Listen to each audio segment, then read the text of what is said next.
নোটিশটাই তো বৈধ হয়নি। আপনি বৈধভাবে আগে নোটিশ দিতে বলেন। মাননীয় স্বরাষ্ট্রমন্ত্রী, দয়া করে আপনি আপনার আসনে বসুন মেহরবানি করে। মাননীয় সদস্যবৃন্দ আপনারা বসুন। মাননীয় স্বরাষ্ট্রমন্ত্রী আপনিও বসুন। সালাউদ্দিন আহমেদ এবার টের পাচ্ছেন কত ধানে কত চাল। মোটামুটি ভালো অপমানিত হয়েছেন। স্পিকার মাইক থামিয়ে দিয়েছেন। গণভোট ও জুলাই সনদ বাস্তবায়ন নিয়ে সরকার ও বিরোধী দলের তুমুল বিতর্ক উত্তপ্ত জাতীয় সংসদ। সংবিধান সংস্কার পরিষদের অধিবেশন আহ্বান নিয়ে বিরোধী দলের মুলতবি প্রস্তাবকে কেন্দ্র করে গতকাল জাতীয় সংসদে তুমুল বিতর্ক। স্বরাষ্ট্রমন্ত্রী প্রস্তাবটির বৈধতা নিয়ে প্রশ্ন তোলেন। অবশ্যই এবার কিন্তু থলের বিড়াল কিন্তু বেরিয়ে এসেছে। জুলাই সনদ কেন বাস্তবায়ন হচ্ছে না দর্শক, সেটার কিন্তু এবার কিন্তু প্রমাণ মিলেছে। যদিও দর্শক বিএনপি সরকার প্রধানমন্ত্রী হিসেবে তারেক রহমানকে দেখছে, তবে দর্শক এর পিছনে যে অন্য কেউ কলকাঠি লাড়ছে দর্শক, সেটা কিন্তু আবারও কিন্তু প্রমাণিত হয়ে গেছে। অর্থাৎ জুলাই সনদ দর্শক কার্যকরিত না করার পিছনে সবচাইতে মূল মাস্টারমাইন্ড হলো দর্শক স্বরাষ্ট্রমন্ত্রী সালাউদ্দিন আহমেদ। সেটা কিন্তু আজ আবারও কিন্তু সংসদে কিন্তু প্রমাণিত হয়ে গেছে, যার ফলে এ নিয়ে কিন্তু আজ তুমুল বিতর্ক কিন্তু সৃষ্টি হয়েছে সংসদের মধ্যেই। স্বরাষ্ট্রমন্ত্রী সালাউদ্দিন আহমেদ এবং বিরোধী দলীয় নেতাকর্মীদের মধ্যে দর্শক অনেক বাকবিতণ্ড হয়ে কিন্তু একেবারে উত্তপ্ত হয়ে উঠেছিল কিন্তু সংসদ। কারণ দর্শক গণভোট অধ্যাদেশ দর্শক বাদ দিয়ে নতুন করে দর্শক প্রজ্ঞাপন জারি করে এ নিয়ে আলোচনা করতে চাচ্ছে সরকার দলীয়রা। আর যেটা করলে দর্শক গণভোট তো বাদ হবেই, সঙ্গে কিন্তু দর্শক জুলাই সনদ কিন্তু কার্যকর হবে না। যার ফলে দর্শক ছাত্র জনতা থেকে শুরু করে বিরোধী দল অর্থাৎ জামায়াতে ইসলামী আরো অন্যান্য যে 11টি দল তাদের সঙ্গে জোট করেছে, তারা কিন্তু অবিলম্বে কিন্তু হুঁশিয়ারি দিয়েছে যদি সত্যি যদি জুলাই সনদ বাস্তবায়ন না হয় তারা কিন্তু কঠিন আন্দোলনের ডাক দিবেন, এমনটাই কিন্তু দর্শক হুঁশিয়ারি দিয়েছেন। যার ফলে দর্শক বিরোধী দল থেকে শুরু করে ছাত্র জনতাও কিন্তু দায়ী করছেন এই স্বরাষ্ট্রমন্ত্রী সালাউদ্দিন আহমেদকেই। তার কারণে কিন্তু দর্শক এই জুলাই সনদ কিন্তু এবার বাতিল হতে যাচ্ছে। আর এই সংক্রান্ত দর্শক বিষয়গুলি নিয়ে আমরা খুবই গুরুত্বপূর্ণ একটি রিপোর্ট আপনাদের জন্য আজকে আমরা উপস্থাপন করব, যেটা সম্পূর্ণ দেখার অনুরোধ রইল দর্শক আপনার কাছে। তার আগে দর্শক আপনার কাছে ছোট্ট করে একটি অনুরোধ, আপনি যদি আমাদের চ্যানেলে নতুন সদস্য হয়ে থাকেন আশা করি অবশ্যই চ্যানেলটি সাবস্ক্রাইব করে ভিডিওতে একটি লাইক দিয়ে সম্পূর্ণ ভিডিওটি কন্টিনিউ করবেন। তাহলে চলুন সম্মানিত প্রিয় দর্শক, কথা বাড়িয়ে এখানে মূল্যবান সময়টুকু না নষ্ট করে আগে আপনাকে সেই মূল ভিডিওতে নিয়ে যাই।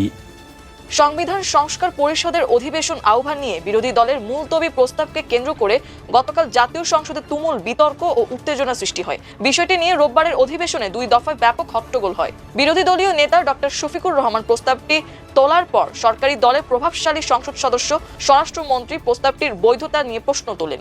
সংশ্লিষ্ট বিধিতে সংবিধান সংশোধন বা আইন প্রণয়ন সম্পর্কিত কোনো বিষয় তোলার এখতিয়ার নেই বলে দাবি করেন স্বরাষ্ট্রমন্ত্রী। স্বরাষ্ট্রমন্ত্রীর বক্তব্যের প্রতিবাদ জানিয়ে বিরোধী দলীয় সদস্যরা সংসদে হইচই করেন। তবে এর আগে আইনমন্ত্রী আসাদুজ্জামান বিরোধী দলীয় নেতার প্রস্তাবকে স্বাগত জানিয়ে সরকারি দলের আলোচনার জন্য দিন নির্ধারণের প্রস্তাব করেন। পরে সংসদের সভাপতির দায়িত্বে থাকা deputy speaker barrister Kaiser Kamal আগামীকাল মঙ্গলবার দিনের সর্বশেষ কার্যসূচি হিসেবে বিষয়টি নিয়ে আলোচনার সময় নির্ধারণ করেন। অবশ্যই স্পিকারের এই রুলিং এর পর স্বরাষ্ট্রমন্ত্রী বেশ কিছুক্ষণ মাইক ছাড়া বক্তব্য দিতে থাকেন, তবে স্পিকার তাতে কর্ণপাত করেননি। নিকট অতীতে জাতীয় সংসদে মুলতবি প্রস্তাব গ্রহণের কোনো নজির নেই। গতকাল রোববার জাতীয় সংসদের প্রশ্নোত্তর পর্বের শেষে বিরোধী দলীয় নেতা ডক্টর শফিকুর রহমান সংসদে ফ্লোর নিয়ে তার মুলতবি প্রস্তাবের প্রসঙ্গ নিয়ে কথা বলতে শুরু করেন। তবে আলোচনার সময়কাল নিয়ে সংসদের সরকারি ও বিরোধী দলের সদস্যদের মধ্যে তুমুল বিতর্ক হয়। পরে পরবর্তী সময়ে সুযোগ দেওয়া হবে জানিয়ে সংসদের সভাপতির দায়িত্বে থাকা deputy speaker barrister Kaiser Kamal দিনের কার্যসূচি অনুযায়ী এগিয়ে যান। এর আগে সংসদীয় কার্যপ্রণালী বিধি নিয়ে প্রশ্ন তোলেন সরকারি দলের চিফ হুইপ নুরুল ইসলাম। তিনি বলেন, আমাদের প্রথা অনুযায়ী তারকা চিহ্নিত প্রশ্ন এবং 71 বিধি শেষ হওয়ার পরই যে কোনো বিষয় উত্থাপন করা হয়। বিরোধী দলীয় নেতাকে অনুরোধ করব বিধি শেষ হওয়া পর্যন্ত অপেক্ষা করতে। এরপর 1 মিনিট সময় চান স্বরাষ্ট্রমন্ত্রী সালাউদ্দিন আহমেদ। তিনি বক্তব্য দিতে চাইলে বিরোধী দলীয় সংসদ সদস্যরা আপত্তি জানান। পরবর্তী সময় স্বরাষ্ট্রমন্ত্রী বলেন, আমি সবাইকে সম্মান জানাতে চাই, বিরোধী দলীয় নেতা আলোচনার জন্য একটি প্রস্তাব উত্থাপন করেছেন। 71 বিধিতে সুযোগ দেবেন কি দেবেন না সেটা আপনার এখতিয়ার, তবে এটা সংসদ সদস্যের অধিকার। পরে মাইক নেন বিরোধী দলীয় চিফ হুইপ নাহিদ ইসলাম। তিনি বলেন, সংসদ কিভাবে গঠিত হচ্ছে তা আমরা ভুলে যাচ্ছি। জাতীয় সংসদ নির্বাচনের পাশাপাশি গণভোট হয়েছিল। এখন সংসদের কার্যক্রম দেখলে মনে হচ্ছে এ ধরনের কিছুই হয়নি। এটি সবচেয়ে বেশি জনগুরুত্বপূর্ণ। এই সংসদে আলোচনা হওয়া উচিত, এর সুরাহা হওয়া উচিত, তারপরও নিয়মিত সব কার্যক্রম হওয়া উচিত। বিধি মোতাবেক বিরোধী দলীয় নেতা নোটিশ দিয়েছেন। গণভোট ও জুলাই সনদ নিয়ে আলোচনা অনুরোধ করেন তিনি।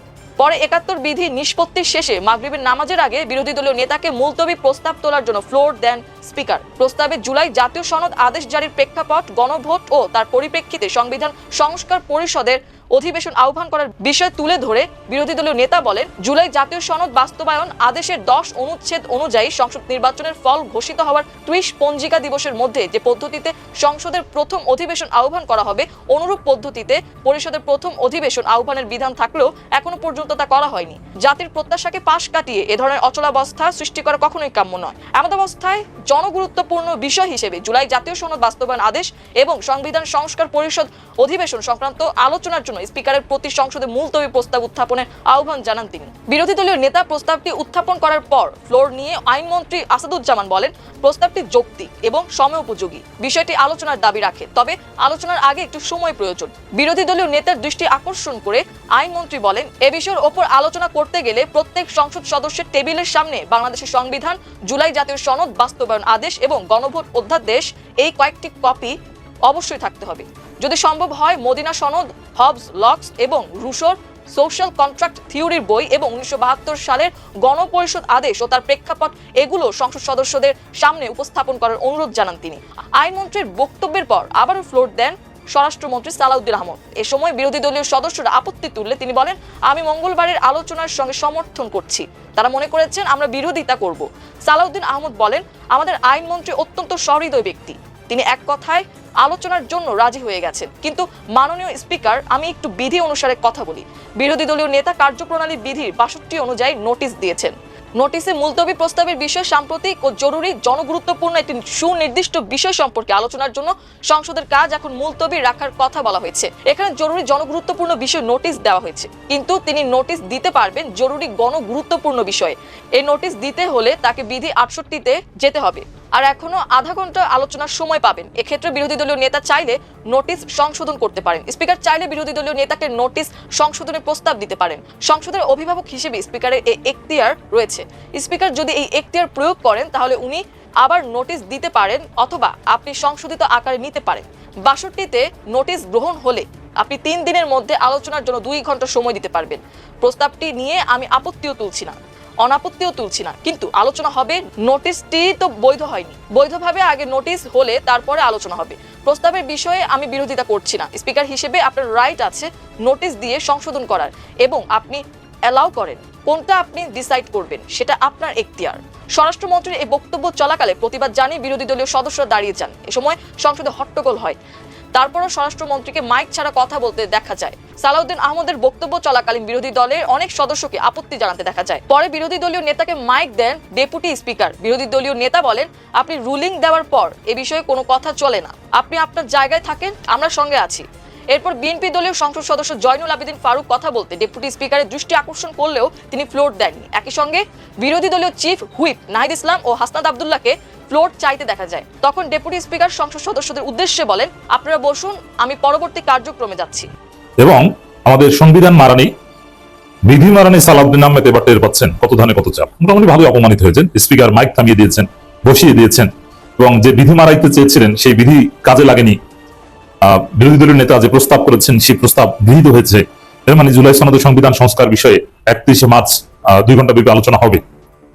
বিধি মারানি, সংবিধান মারানি সালাউদ্দিন ঠেকাতে চেয়েছেন, কিন্তু হাসনাত আব্দুল্লাহ, নাহিদ ইসলাম, আব্দুল হান্নান মাসুদের যে ধোলাই, জাতির সামনে সালাউদ্দিন আহমেদের প্যান্ট খুলে গিয়েছে।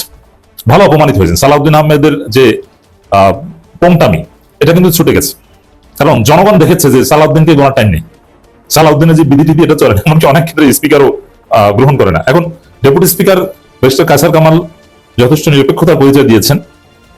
তো এটা কি, কেন, অথবা এটা কি নাটক বা প্রথম একটু নিরপেক্ষ সাজার চেষ্টা কিনা, এটা আলাদা আলোচনা বিষয়। ঘটনা যাই ঘটুক, সালাউদ্দিন আহমেদ ডলা খেয়েছেন। তো স্পষ্টভাবে আব্দুল হান্নান মাসুদের বক্তব্য ছিল সবচেয়ে জ্বালামি, ক্লিয়ার বক্তব্য। আব্দুল হান্নান মাসুদ ক্লারিফাই করেছেন যে স্বরাষ্ট্রমন্ত্রী তিনি কোথায় কি খুন খারাপি হচ্ছে, আইন শৃঙ্খলা পরিস্থিতির অবনতি হচ্ছে, তিনি এগুলো নিয়ে খোঁজ খবর নেবেন। তিনি আইন মন্ত্রীর দায়িত্ব পালন করছেন কেন, এটা ব্যাখ্যা দিবে আইনমন্ত্রী, অথচ আইনমন্ত্রী ব্ল্যাকআউট, তেমন কিছুই বলছে না। তো দর্শক, আবার নাহিদ ইসলামকে থামানোর চেষ্টা, বিএনপি এমপিরা দাঁড়িয়ে যাওয়ার চেষ্টা, জামাত এমপিরা রাগ হয়ে এখানে থাকার কি দরকার, বিরোধী দলের এমপিরা একথাও বলছেন। তো ওভারঅল এক কথা যদি বলি, সংসদের যে মুলতবি অধিবেশন 3য় দিনের মধ্যে শুরু হয়েছে, এই সংসদ জমে উঠেছে, এটা একটা সৌন্দর্য। এবং আমি সিগনিফিকেন্টলি দেখেছি, যেটা অতীতে কখনো ঘটেনি, যে এদেশের তরুণ প্রজন্ম এবং জনতা সংসদ দেখছে। একটা সময় বিটিভিতে বা রেডিওতে আমরা যখন ছোট ছিলাম, আমি 2001 থেকে 2006 পর্যন্ত বয়সে খুব ছোট ছিলাম। 2006 সালে সম্ভবত 7 বা 8, 9 7-এ পড়ি হয়তো, কিন্তু একদম ক্লাস 5-4 থেকেই সংসদ শুনি, রেডিওতে শুনতাম। বিটিভি দেখারও সুযোগ আমাদের হয়নি, রেডিওতে শোনার সুযোগ হয়েছিল। বেস্ট জমিরুদ্দিন সরকারের উপস্থাপনা শুনতাম, ভালো লাগতো। এছাড়া প্রেসিডেন্ট আব্দুল হামিদ, তিনি যখন স্পিকার ছিলেন আওয়ামী লীগ আমলে, তার উপস্থাপনা ভালো লাগতো। কিন্তু এখনকার প্রজন্ম ঘন্টার পর ঘন্টা সংসদ, ফেসবুক লাইভ দেখছে, টেলিভিশন রেডিও দরকার নেই, ফেসবুকে দেখছে। এবং যারা লাইভ দেখতে পাচ্ছেন না, তারা মিনিমাম কাটপিস সংক্ষিপ্ত বক্তব্য শুনছেন, মন্তব্য করছেন, এগুলো নিয়ে আলোচনা করছেন। তো একটা বিষয় এখানে ভালো যে সংসদ পুরো জাতির আলোচনার কেন্দ্রবিন্দুতে পরিণত হয়েছে, যেটা হাসিনার আমলে ছিল না। যেমন হাসিনার আমলে 18 সালের পর থেকে তো ফেসবুক ব্যাপক জনপ্রিয়, এটা তো নিঃসন্দেহে বলা যায়, কিন্তু সংসদে কে কি বললো এগুলো নিয়ে কোনো আলোচনা ছিল না। কিন্তু এখন ফেসবুক ঢুকলেই সংসদ নয়, সংসদে 18 সাল থেকে 24 সাল পর্যন্ত, অথবা 24 সালের পর যতদিন ক্ষমতায় ছিল হাসিনা, সংসদের কোনো ছবি টবি এটা তেমন কোনো আলোচনা বিষয় ছিল না, কারো কোনো আগ্রহই ছিল না। 14 সালের পরে সংসদ আগ্রহ হারিয়েছে। কিন্তু এবার দেখেন সংসদের প্রত্যেক এমপির ছবি বা তার বক্তব্য, এগুলো জাতীয় রাজনীতির আলোচ্য বিষয়, চায়ের দোকানের আলোচ্য বিষয়। সেই হিসেবে যেহেতু একদম প্রান্তিক পর্যায়ে সংসদের কার্যক্রম নিয়ে আলোচনা হয়, মানুষ দেখে, মূল্যায়ন করে, চায়ের দোকানে আড্ডাও বলা হয়, স্বামী স্ত্রী ঘুমের আগেও আলোচনা করে। সেক্ষেত্রে সালাউদ্দিন আহমেদ যে ধরা খেয়েছেন, যে পংটামি করতে যে, বিধি মারাতে যে, মানে এই যে সংবিধানের দোয়ায় বিধিমালা লোক এইসব কথা বললে অপমানিত হতে হয়, এই সংবিধান ফলো করি, এটা কোনো গর্বের বিষয় না, এটা লজ্জার বিষয়। দিন শেষে সালাউদ্দিন আহমেদ টের পাবেন, অলরেডি পাচ্ছেন, যে কত দানে কত চাল। এবং জুলাই সনদ, সংবিধান সংস্কার, এগুলো এড়ানো যাবে না। সম্মানিত দর্শক শ্রোতা, নির্বাচনকে কেন্দ্র করে কিন্তু জুলাই সনদে সই করতে বাধ্য হয়েছিল বিএনপি, আর গণভোটে দর্শক প্রচারণা চালাতেও কিন্তু বাধ্য হয়েছিল তারেক রহমান।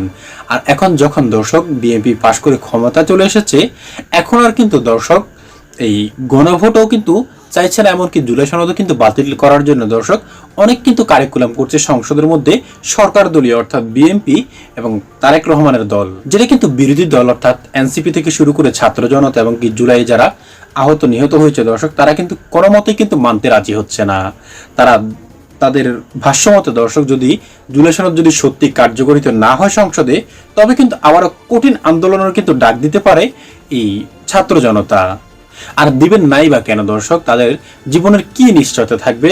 হাজার হাজার ছাত্র জনতা দর্শক প্রাণ দিয়ে এই নতুন করে বাংলাদেশটি উপহার দিয়েছে বিএনপিকে, যে সংসদে এখন বসে রয়েছে বিএনপির নেতাকর্মীরা, মন্ত্রী এমপি হয়েছে দর্শক, সেই এমপি মন্ত্রী হওয়ার পিছনেও কি এই ছাত্রদের কি কোনো অবদান নেই? তবে কেন জুলাই সনদ বাস্তবায়ন হবে না? কার ইন্ধন রয়েছে দর্শক এর পিছনে? দর্শক শ্রোতা, এই ভিডিওগুলি দেখার পর এবং তথ্যাদিগুলি জানার পর আপনার কি মনে হয়, এই জুলাই সনদ বাস্তবায়ন না করার পিছনে দর্শক কারিকুলামগুলি কে করছে? তবে কি বিএনপির ভিতরেই কি কোনো নতুন পরিকল্পনা চলছে, নাকি তারেক রহমানকে দর্শক ডিনাই করে অন্য কেউ সরকার পরিচালনার দর্শক দায়িত্ব নিয়েছে গোপনে? দর্শক শ্রোতা, আপনার মূল্যবান মতামতটুকু অবশ্যই আমাদের কমেন্ট বক্সে লিখে যাবেন। আজ এ পর্যন্ত, ভালো থাকবেন সকলে আশা করি। দেওয়ার আগে ছোট্ট করে একটি অনুরোধ দর্শক, অবশ্যই আমাদের ভিডিওতে একটি লাইক দিয়ে সুন্দর একটি কমেন্ট করে যাবেন।